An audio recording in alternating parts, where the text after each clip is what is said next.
So we're just about to get ready for some squats. This is day 1 of week 3. So for those who've been following, I'm just completely signed off from cancer treatment and everything that came with that. And I'm on my road back now to being stronger than I was before. And I've given myself 18 months to do so. Having lost 20 kg of muscle mass, I'm obviously trying to build this up while I get stronger at the same time. So what current program is squats day 1, bench day 2, and deadlifts day 3. Start off at 4 sets of triples at an RPE 6, and we are adding a rep every week until we hit 4 sets of 6, which ironically will be next week actually. And then we will potentially add a small bit of load to that, and alternatively after that we will probably do a bit of a deload and then start adding in maybe more frequency, more variations, things like that. The first 4 or 5 weeks just to experiment my ability to recover, my ability to tolerate these movements. We don't know, from being bedbound for quite a few weeks at a time and having a lot of atrophy, having my chest cut open, and I don't know if we can actually see scar here. So you can see the scar from my chest. These things are test the waters situation, and I need to get back to well over 460 dots. I need 470 dots. I would like to with around 90 kilograms or more. So that's going to require a bit of an increase in my best total, which was 690 kilograms at 84.2 body weight. There was a 247 squat, 162 bench, and 280 deadlift. I'm currently now about to hit 80 kg squat for sets of 5. This week will be, 70 bench for sets of 5, and 120 deadlift for sets of 5, because we kept the same weight from the week of triples and just added a rep every week, so we hit the 6. And let's go out and do some humbling weighted squats. Doesn't matter how often you wash these things, I swear to God, the smell never goes away.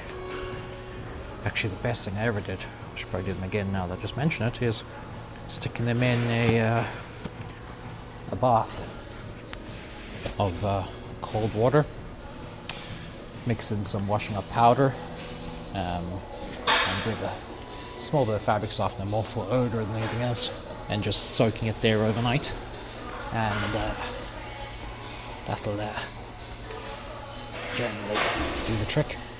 Get rid of the smell and have them smelling like they're almost brand new for a short period of time. We're just going to load up this bar here. So we're going for 90, I think it is. Yeah, sets of, no.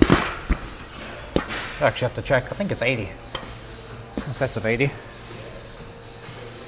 So I don't really do a whole lot of warm-ups. I prefer to do less, so I'll go 50, 80.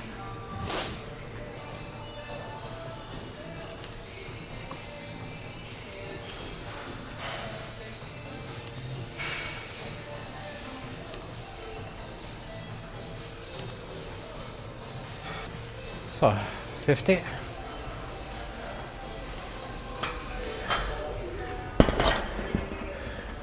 Remember, people, use as few plates as possible. Don't be loading 10s on the bar until you hit your number, and put your plates back where you found them.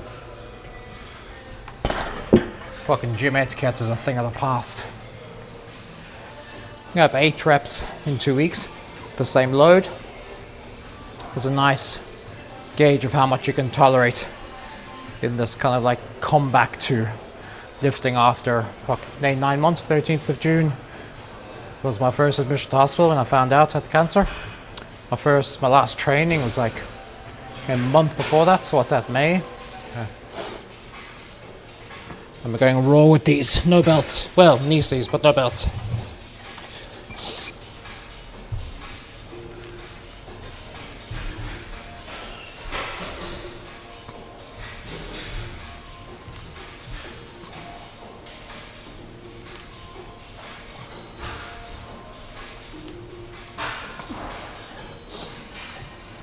So the aim is to keep training in RP6 at the moment, but well, compounds RP6, accessories I'm pushing a little bit harder, but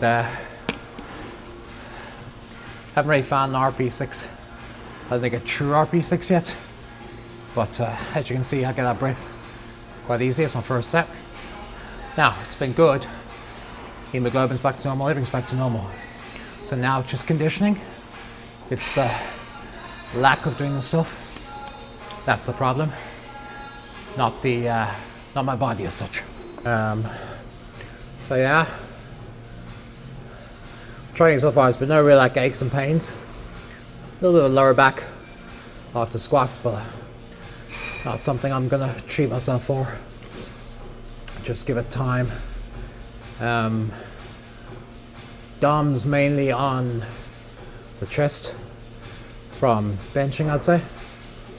Obviously the muscle mass that was the most atrophied having the sternotomy done.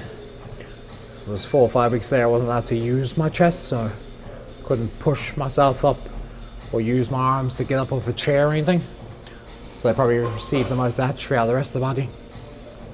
So likely the most sensitive when coming back. That last set. Ready.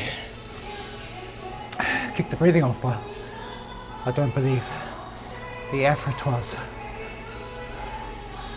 any higher than a 6. Maybe not even a 6. But that's I'm happy with that. Never really had much cardio fitness before the cancer, but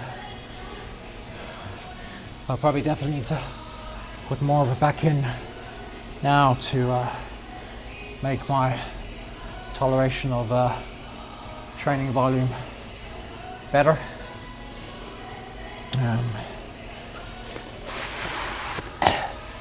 And of course it means your recovery will be better too. I think people underestimate the benefits cardiovascular has in strength training. Cardiovascular health, should I say, has in strength training. Let's see. I don't even know what's next. I have an idea. It's behind the head and lat pull downs. If you followed me on Instagram, or you're one of my coaching clients, you'll know I'm a fan of behind the head work.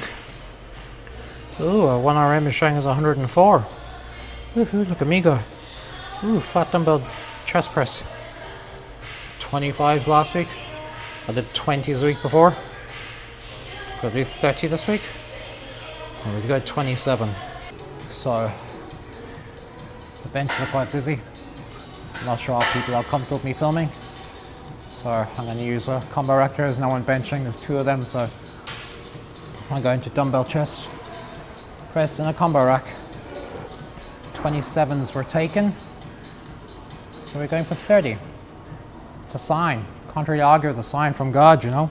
I don't run loads of warm-ups. It's something I've never done, never will. I can remember working up towards I pulled the 280 deadlift in November 24 before the abs comp. Like 10 days after I pulled 280, 282.5, I can't remember. But I went 70, 120, 170, 220, 255, 282 or something. It's what you used to, really. I don't believe there's a right or wrong. It's what's suitable to the person, what they're used to. But what I do believe is the stronger you get, the bigger your jump should be. Energy conservation.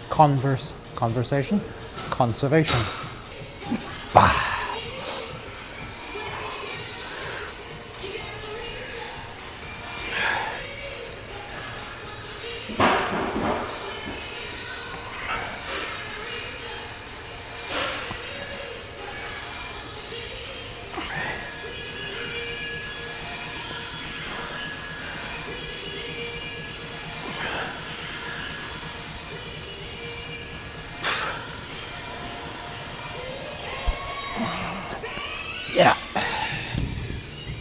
I can't see 3 reps. 3 sets of that happening. That going RP9. So drop back to 25s.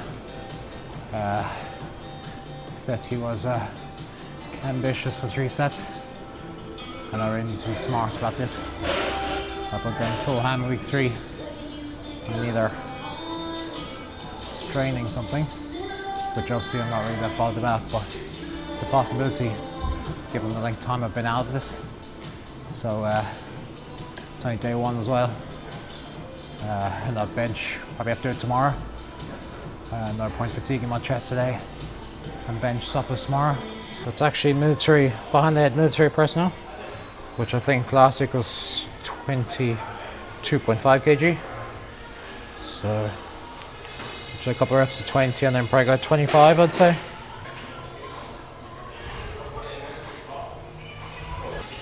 Funny story.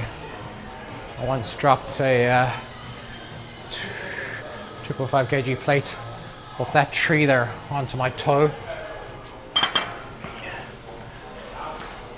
And I happened to be wearing socks. Not that shoes already stopped it. But there was a 5, I grabbed the 5, my finger grab was pulling a 2.5 behind it, I didn't see. Grabbed the 5 off and just the 2.5 slipped off. Dropped down my toe, just a clean crack across the knuckle. I cried on the inside that day. Couldn't cry in the middle of a big gym.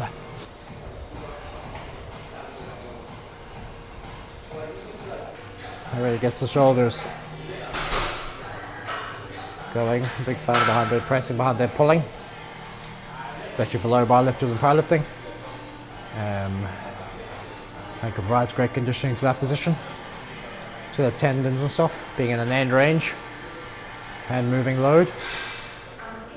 Getting comfortable, strong condition in that position is never a bad thing. So we have hammer curls now. I did 10 kg last week. I did 12.5 really, shouldn't we? Don't do as I say and as I do. I'm not going to warm up with these and go straight into 12.5s. Yeah, my prerogative.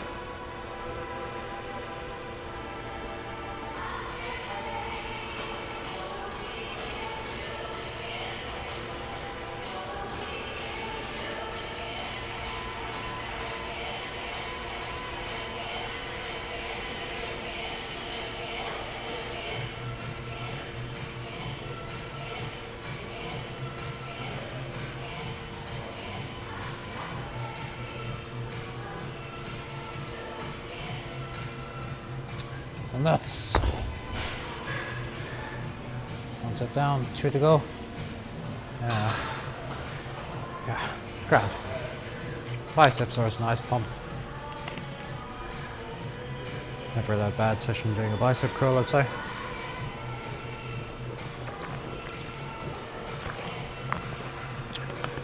Again, summer fruits water, get on it.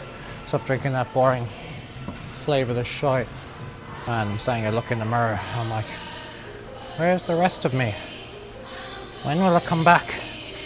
How long will it take? Will I have the same physique as I had before? Has my body morphed with all the chemo and stuff? Has it changed? Will I struggle to grow certain muscles back?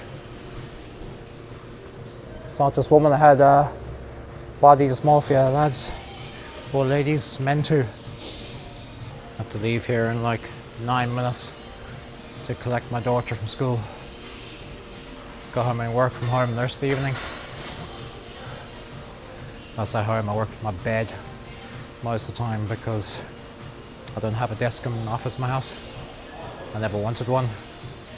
I'm not as productive at home as I am in my office here. And my house is quite noisy. I have a young lad, he's 8. I have dogs, so it's not working at the kitchen table isn't ideal for a point of view to record stuff for clients and noise in the background, so my room is only a quiet spot. Suits me though. That's only a couple hours a day I work from home, so it'll do.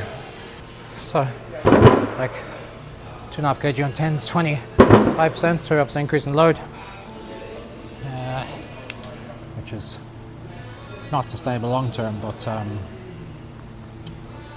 it'll do for now. And that's my workout done. So squats, chest press, on the head military press, hammer curls. Simple and basic but effective for me. So that's week 3, day 1 done.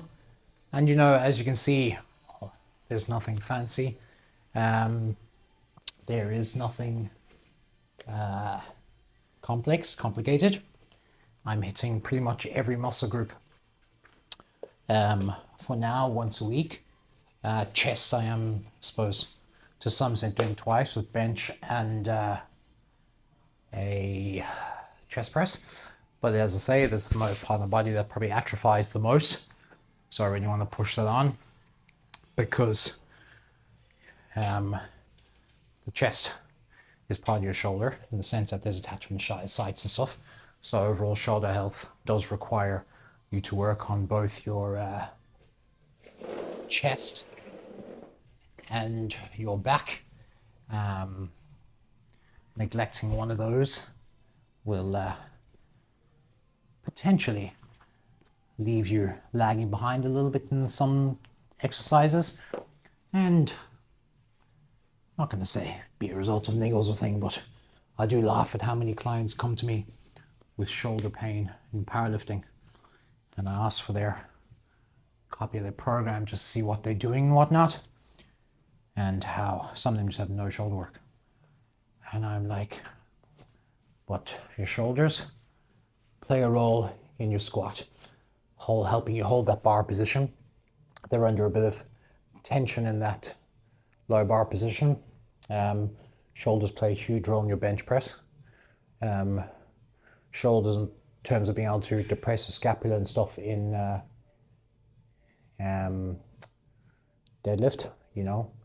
You have your lats attached to your humerus and stuff like that. So, you know, it's quite funny that coaches don't prescribe direct shoulder work in a neck in a sport that requires a lot of mobility and strength within the shoulder. So I do find that quite funny when I see that. Or I'm like, or on the call, I'm like, what's your direct shoulder work? Don't have any. Why not? I just can't understand it. But then I have calf raises. Like, let me think. How much of a role do your calves play in powerlifting versus how much role your shoulders do? So, you know, doing things for aesthetics is fine, but you should probably do something for the benefit of your sport first, and that'll sort of correlate or supplement your training and your progression, you know, and your overall strength alongside being aesthetic. I mean, who doesn't like a pair of boulder shoulders? So yeah, I find that quite funny when that's lacking in powerlifting program. No more than adductors. Missing a lot of powerlifting programs I see. Training hamstrings in a lengthened position is missing a lot of hamstring curls. That's all good and well, but the load tolerance in your hamstrings in powerlifting is often done via the lengthened position. So, you know, maybe be conditioned in the actions that the muscles kind of get the most stress and load under in the sport you're doing. I don't know. Maybe it's not common sense. Maybe I just think differently to others. I don't know.